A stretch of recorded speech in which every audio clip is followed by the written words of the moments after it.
Hi, and welcome back to Terry Talks Movies. This time around we're talking about a kind of forgotten James Bond film. James Bond films are an incredible phenomenon in cinema. They've been going since 1962, which means that it's about 61 years, going on for 62 years, since they first hit our cinemas. And they've changed, of course, with the times. James Bond himself has changed. The actors playing the supporting roles have changed. The nature of the villains and the nature of the crimes that are being looked at by James Bond have changed very much too. So it's moved along very often much slower than culture itself in our societies, but it has moved on.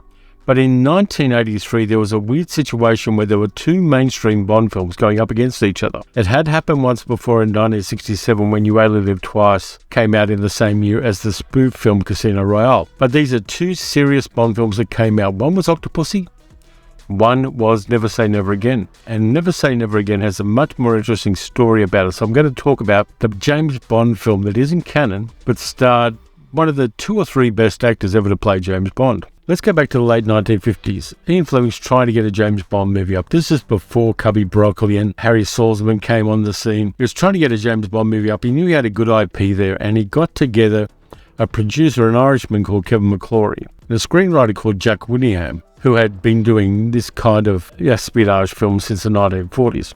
And they came up with a script and a movie treatment called Longitude 78 West. And they had some interesting ideas about who was going to play James Bond. Fleming wanted Richard Burton. They wanted Trevor Howard to play M. They wanted Orson Welles to play Blofeld, which would have been mind-blowing. But they couldn't get the money up to do it. That was put aside. But Ian Fleming never wasted an idea. He decided that what he was going to do is write a novel. And that novel became Thunderball. Enormous success, riding that early 60s wave of the books being bestsellers every time they came out. They came out annually. Only Ian Fleming didn't credit Kevin McClory or Jack Whittingham with being co-authors of the original idea. So McClory took Fleming to court, and it reached the High Court and a settlement was made, where Kevin McClory had partial ownership of the intellectual property of Thunderball. So in 1965, Eon Films wanted to make a Thunderball movie. They just made three great James Bond films, Dr. No, From Russia with Love, and Goldfinger, and they wanted to make Thunderball with all the scuba diving action, the nuclear weapons being stolen from a Vulcan jet bomber, all of that stuff. They had to cut a deal with McClory. So they gave Kevin McClory a producer credit on Thunderball as long as he didn't make a movie of his intellectual property being Thunderball for at least 10 years. McClory agreed to this. Thunderball became a great success. And then that 10 years rolled on. And in the 70s, McClory had an empty bucket in which he knew he could fill it with gold if he could just get a deal cut. So it's mid-1970s. He works on a Thunderball script. He's only got the rights to do Thunderball with James Bond, with all the rest of it.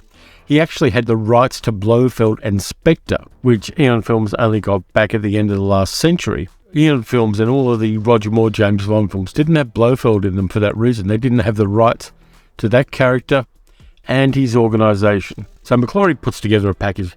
He gets Len Deighton to write a script for him. Len Deighton, the guy who wrote The Oppressed File, Horse Underwater, Funeral in Berlin, $1 Billion Brain, all of those novels that became the movies with Michael Caine in them in the 60s. And he wrote a script called Warhead, which was kind of interesting and kind of cool. Just like in Thunderball, the nuclear weapons get pinched from a jet fighter, this time over the Bermuda Triangle, because the Bermuda Triangle was very 1970s. And Spectre takes over not only Liberty Island in New York Harbor, but also Ellis Island. And they have a plan to invade New York City through the sewers beneath Wall Street. Crazy idea, only they couldn't get it made as a movie. Danjak Productions, which was Cubby Broccoli's production company, and United Artists, the company producing the James Bond films, took him to court again, and a ruling was made that Kevin McClory could only remake Thunderball. He couldn't elaborate on the story too much. He had very strict limitations on what he could do as far as that story is concerned. Eventually, Len Deighton's script was rejected.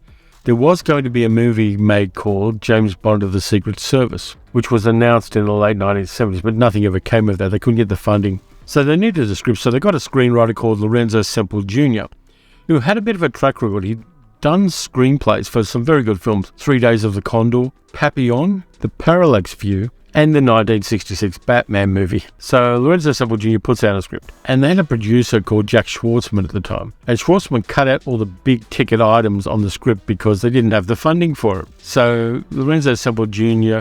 was pissed off, left the project. His name's still on the screenplay and still on the credits for Never Say Never Again because it was substantially his work. Now, Connery was on board by this stage, and his wife convinced him to do the role. She even gave the movie its name, Never Say Never Again. And so Connery decides he needs to zhuzh it up in his own way. So he gets a couple of comedy script writers from England called Dick Clement and Ian Lafreniere and decided to give them a pass at the script to make it funnier. They ended up doing that, and they ended up doing it on the hop while the film was being shot and giving them script modifications every couple of days. So the production of the movie was incredibly problematic. Now, here's another interesting fact about Never Say Never Again. Connery was 52 years old at the time of the making of the film, and he needed to get into shape. So he found a fight trainer to help him with that. A guy called, you ready for this? Steven Seagal, who wasn't making movies at that stage, but was doing fight training in films. So Steven Seagal trains with Connery, breaks Connery's wrist, which wasn't found out till years later when Connery had an x-ray on his wrist for some reason. They kind of got the script together, they had the funding, they got Erwin Kershner to direct it, who had directed a number of good films, and also The Empire Strikes Back. He had worked previously with Connery in a comedy that Connery did in the 1960s in America with Gene Seberg called A Fine Madness, which is one of the weirder films in his filmography. So they knew each other, they could work together, everything was fine there.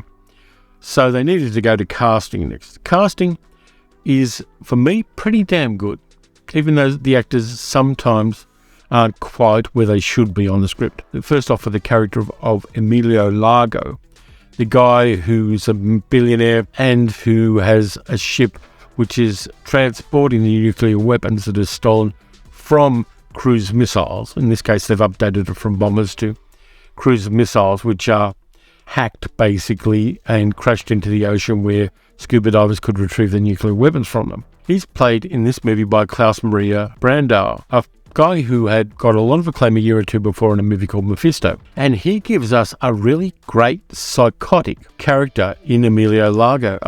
There are so many great scenes with Klaus Maria Brandauer in it, and he sells the character really nicely. Then we've got some small scenes with Max von Sydow playing Blofeld. Max von Sydow, lots of credibility, fantastic guy. He was on an interesting course in the 1980s because he just played Ming the Merciless in the Flash Gordon movie. Bernie Casey was on board to play Felix Leiter, the first man of colour to play Felix Leiter. And I think he does a pretty good job there. He and Connery have a good back and forth rapport. And I like what Bernie Casey does with the role, even though it isn't particularly a large part of the film. We've got Edward Fox playing M, and Edward Fox playing M as a kind of upper-class twit, a replacement for the Bernard Lee M. And his character was there basically as a parody of the Thatcher-era budget cuts. It's a very kind of narrow, dated kind of reference. On the female side, you've got Barbara Carrera playing a Spectre assassin called Fatima Blush, which is worse than any of the names Ian Fleming thought up for female characters, with the possible exception of Pussy Galore. She's there, she's kind of having fun with it though. Barbara Carrera was never a particularly gifted actress. She was beautiful and she moved well, but she wasn't particularly blessed with the thespic arts. And for the main love interest, Domino Patachi, you've got Kim Basinger. And she does it really well. She plays the kind of tough and vulnerable. She gets to use a spear gun at one stage, which is kind of cool. And I think she does okay in the role. I don't think it's necessarily her best role, but I think she's very good. And she does have, again, a good rapport with Sean Connery. You've got mostly a stage actor called Alex. One person who stands out like a dildo on a birthday cake is Rowan Atkinson, playing a guy called Nigel Small Fawcett, which is one of the base level jokes that this movie has. Nigel Smallfawcett, British Embassy, Nassau. How'd you do, Nigel? Sorry I'm late. But as you're one of these undercover Johnnies, I took a precaution of not being followed. He's in the wrong movie. He's the character that Dick Clements and Ian Lafreniere threw in for comic relief. He's cringingly bad. Rowan Atkinson has since done some good acting in things like Maigret, But in this one, he's just embarrassing and tonally not right for this film.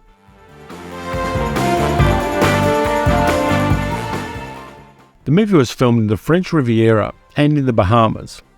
And it looks good. It's shot well. The locations are great. To play the yacht that Largo owns, the Disco Volante, they actually got a yacht called the Nabila, owned by arms smuggler and Iran-Contra figure Adnan Khashoggi. And in fact, he gets a special credit at the end of the credits of the movie, even though he was a very dodgy guy who was the real-world equivalent of a mid-level Bond villain.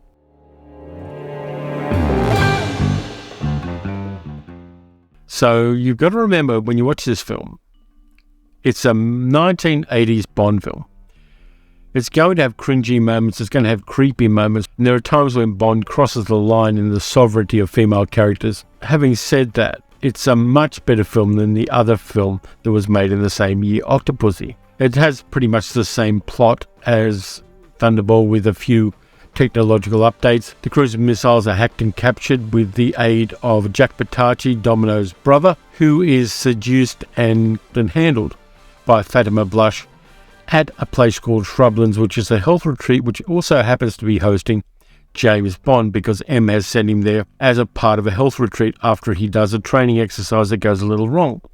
And we see the training exercise at the start of the film, and it's some of the best action in the film is in the training exercise, even though it isn't just a credit sequence. So the bombs are stolen. Blofeld makes his ransom demands to the various NATO nations. In an interesting announcement, all you get to see is the white cat he's stroking on his lap. A whole bunch of people are set out, including Bond, to try to locate them. Bond is, of course, more successful at this than all the other people. He goes to the south of France, he goes to the Bahamas, and he meets Largo, and he meets Domino, and there's a rapport between them. And Bond would have seduced her anyway to get into Largo's ship. He's doubled up with Felix Leiter at the time. Fatima Blush is sent out to kill him. She doesn't kill him. Largo and Bond play a computer game which has some interesting penalties if you lose. Things progress as they did in Thunderball. You've got the underwater fighting, the bombs being planted in underwater caves. And it's a pretty standard, pretty interesting and fairly good James Bond film for the time. I saw Octopussy and Never Say Never Again within months of each other in the 1980s. And Never Say Never Again was vastly superior, and I remember having discussions about this at the time. Well, apart from anything else, it's got better villains. Having Maud Adams and Louis Jourdan playing your villains in Octopussy was maybe a failure of casting, because neither of them really had the emphasis that a decent Bond villain has. Whereas Klaus Maria Brandauer and Max von Sydow had the acting chops to put across very menacing villains. Nonetheless, as I said, there are cringe moments and there are transgressive moments that don't sit well to a modern audience. The reason I've done this movie this time around is I found a copy of it at a trash and treasure market for a couple of bucks. And it's this copy. It's purely a DVD. It's an Australian released DVD. This is selling for up to $70 at eBay at the moment. There is a Blu-ray release that came out a few years ago of the film, but it's no longer in print, and second-hand copies of it are selling for astronomical figures. So this one is about $70 at the moment, second-hand on eBay. I have 2 copies of it because I already had a copy. So there we go, back-to-back, 2 copies of it. I'm keeping them at the moment, but I may well at some stage monetize my good fortune. Yeah, for me it's an interesting film because it is very much the only serious James Bond film that wasn't made by Eon Productions. Of course, you've got the 1967 Charles Feldman produced Casino Royale, which I like for a lot of reasons, mostly because it's a mad train wreck and has a lot of interesting actors in small roles. But Never Say Never Again is the 1980s Bond film I like most among 1980s Bond films. I've made it plain in previous videos that I'm not a fan of Roger Moore playing James Bond, and I never will be. So it was kind of nice to have this one, flawed though it is. And by the way, it does have a really nice, low-key soundtrack by Michel Legrand. I'm not particularly fond of the theme song, Never Say Never Again, which was sung by Lani Hall, who was in previous years a backup singer for Sergio Mendes in the Brazil 66. I think that James Bond themes, when they're sung by a woman, should have less of a high soprano voice and more of a contralto voice, a bit more Shirley Bassey graveliness to it. I love Shirley Bassey's theme songs for James Bond films, and even Adele's theme song I don't mind a lot, but Never Say Never Again, I think it's sung in a slightly too high register to really land as a decent James Bond song.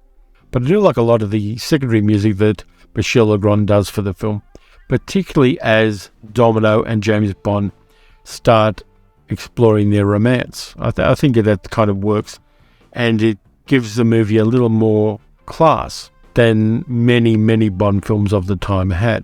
So just to finalise, Never Say Never Again, I think it's worth rewatching. I think it's worth accepting as a James Bond film as well. Apart from anything else, it was the last hurrah for Sean Connery as James Bond, and deserves a little bit of respect for that. But the action sequences work really well. There's a bit of fun in it. There's some beautiful locations, beautiful women, and there are some scenes where there's some humour in them, but there are also some scenes of seriousness and some gritty fighting as well, which I particularly like. There's a good fight in Shrublands, the health resort, which I'm kind of fond of. I don't think it's a perfect fight scene, but it's got enough gritty brutality to keep me happy through the rest of the film. So that's it for this time. Thanks a lot for watching. If you liked the video, please subscribe, hit the notification bell, give it a thumbs up. And if you really like the video, you can become a patron at patreon.com/paleocinema, because all of my Patreon patrons are wonderful people and are touched by the gods with their perspicacity and charity. And so next time around, I'm doing a science fiction one again. I've got a couple of non-English language science fiction films that I want to hit. And I've found one of them to be superb and one of them to be a bit of fun. So until then, watch some good movies, watch some bad movies. Only watch reasonably good James Bond films. And I'll catch you next time.